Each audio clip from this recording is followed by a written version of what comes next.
नेपाल के मेरे प्यारे भाइयों और बहनों, नेपाल में अब सब कुछ देख लिया गया है। अब नेपाल में अब हिंदू अधिराज्य का आना अति आवश्यक हो गया है। पूरी दुनिया और पूरे नेपाल की जनता अब देख चुकी है, सबको देख चुकी है। इसलिए नेपाल की धरती, नेपाल के धर्म और नेपाल के धन की रक्षा के लिए हिंदू अधिराज्य का आना अति आवश्यक हो गया है।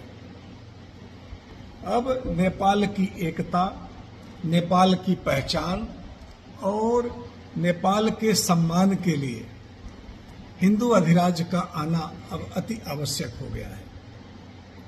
नेपाल के मेरे प्यारे भाइयों और बहनों, अब लगता है, अब दिख रहा है कि कुमारी देवी के स्वरूप दक्षिण काली, गुहेश्वरी देवी और पाथिवरा देवी का आशीर्वाद अब दिख रहा है। हिंदू अधिराज्य, हिंदू राजा के ऊपर अब इनका आशीर्वाद अब बरस रहा है, आशीर्वाद मिल चुका है। नेपाल के मेरे प्यारे भाइयों और बहनों, पशुपतिनाथ जी, मुक्तिनाथ जी का आशीर्वाद हमारे इस हिंदू अधिराज्य को अब मिल चुका है। चाहे जिसको भी देखें, भगवान बुद्ध का आशीर्वाद मिल चुका है, पशुपतिनाथ जी, मुक्तिनाथ जी, माता सीता, सबका आशीर्वाद मिल चुका है। गुरु गोरखनाथ जी का भी आशीर्वाद मिल चुका है। अब हिंदू अधिराज, हिंदू राजा श्री ज्ञानेन्द्र वीर विक्रम शाह जी को उचित स्थान पर नेपाल को बचाने के लिए अब नारायणी हिति में आना अति आवश्यक हो गया है। नेपाल के जो भी भविष्य के लिए, उज्जवल भविष्य के लिए देवियों के आशीर्वाद से, पशुपतिनाथ जी के आशीर्वाद से, मुक्तिनाथ जी के आशीर्वाद से अब उनको आना ही होगा। नेपाल को बचाने के लिए अब कोई रास्ता बचा नहीं है। नेपाल की एकता के लिए, नेपाल की पहचान के लिए, नेपाल की धरती के लिए, नेपाल के धन के लिए, नेपाल के धर्म के लिए हिंदू अधिराज्य ही नेपाल के धर्म को बचाएंगे। धर्म बचा है तो सब कुछ बचेगा, धरती बचेगी, धन बचेगा और नेपाल का विकास होगा, नेपाल की पहचान होगी। नेपाल दुनिया में फिर से चमकेगा। मेरे प्यारे भाइयों और बहनों, अब देख लीजिए, विदेशियों का जब तक दबाव रहा, जब तक प्रभाव रहा, विदेशियों के दलाल जब तक सत्ता में रहे, जब तक रहेंगे, बगैर हिंदू अधिराज्य के नेपाल को बचा पाना, नेपाल की एकीकृत करके रखना, ये संभव नहीं होगा। इसलिए मेरे प्यारे भाइयों और बहनों, अगर नेपाल में ये सब नहीं रहेगा, धर्म के रक्षक, एकता के प्रतीक, नेपाल की पहचान को अगर इस तरह से ही नेपाल की जनता से दूर रखा जाएगा, नेपाल की सत्ता से दूर रखा जाएगा, तो नेपाल बच नहीं पाएगा, एकीकृत होकर नहीं रह पाएगा। आज गणतंत्र की बात हो रही है। अगर इस गणतंत्र से नेपाल नहीं बचेगा तो एक और रास्ता है। इस गणतंत्र से अच्छा गणतंत्र जो पहले था, गोरखा के राजा ने पूरे नेपाल को एक किया था, अगर ये नहीं हो पाएगा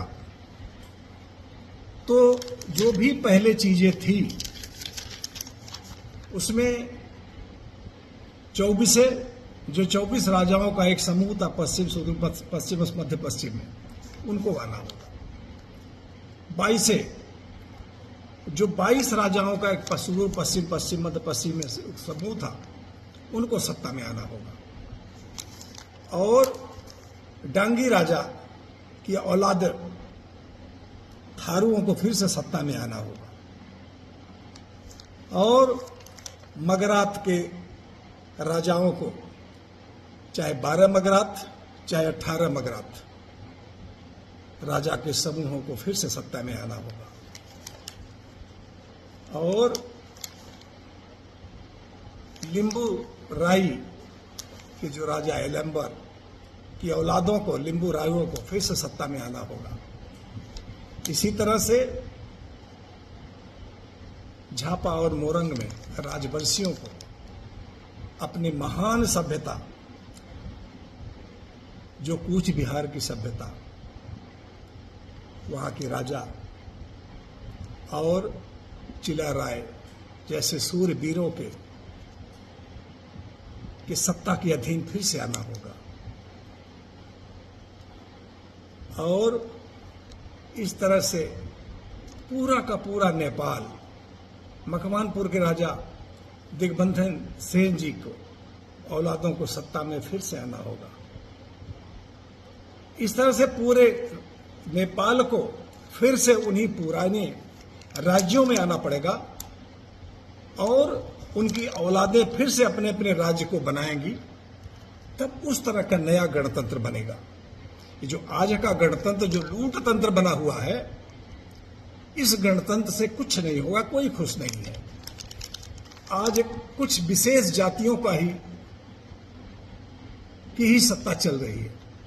जैसे अयोध्या में राम मंदिर में मुखिया तो एक व्यापारी वर्ग का बनिया बैठा है और पूरी लूट ब्राह्मणों ने मचा रखी है।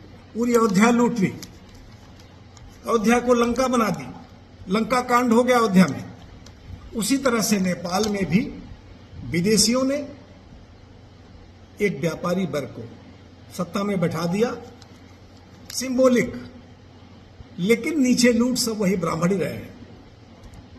2046 के पहले से लेके 2046 के बाद से लेके, चाहे कांग्रेस हो, नेपाली कांग्रेस हो, कम्युनिस्ट हो या माओइस्ट हो या कोई भी हो, यही 8% नेपाल की पूरी आबादी के 8% वाले बाहुन ही नेपाल को लूट रहे हैं।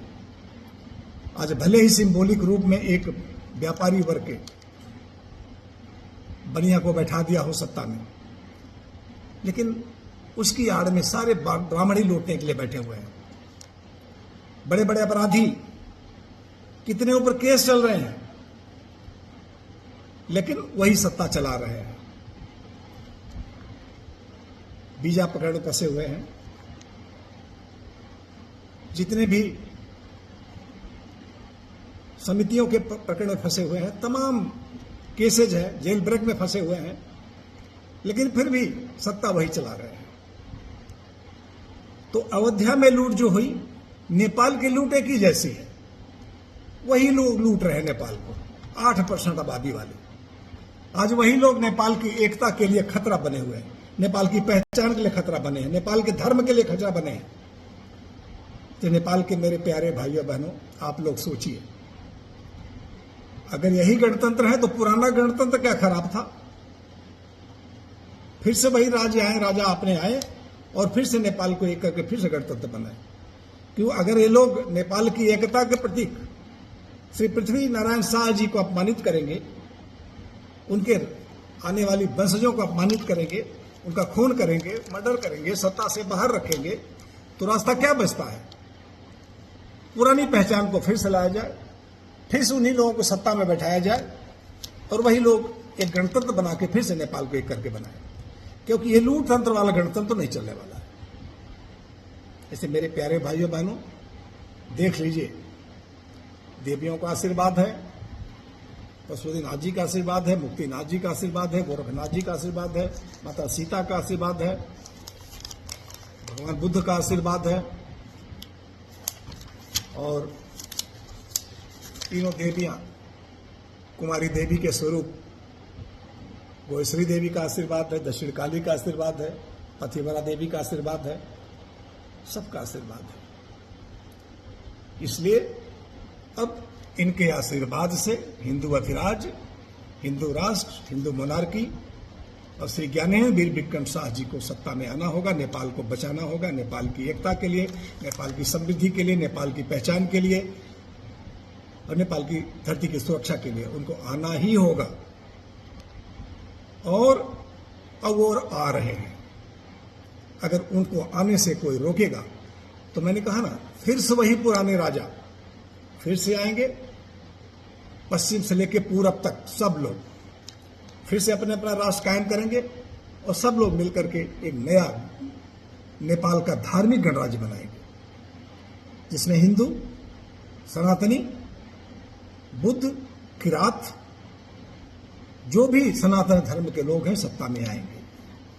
सब लोग मिलकर के नेपाल को बचाएंगे, नेपाल को चलाएंगे, क्योंकि यह लूट तंत्र, ये जो गणतंत्र लूट तंत्र वाला है, नेपाल को बचाने में असमर्थ हो गया।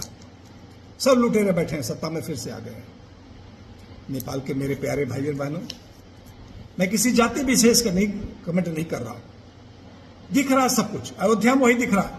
नेपाल में मैंने देखा 2046 से आज तक वही एक जाति के लोग नेपाल को लूट रहे हैं। मेरे प्यारे भाइयों और बहनों, मेरी इस बात पर ध्यान रखना, नेपाल को बचाना है तो उसी तरह से काम करना होगा। आज इतने कहना था। जय नेपाल, जय भारत, नमस्कार, धन्यवाद।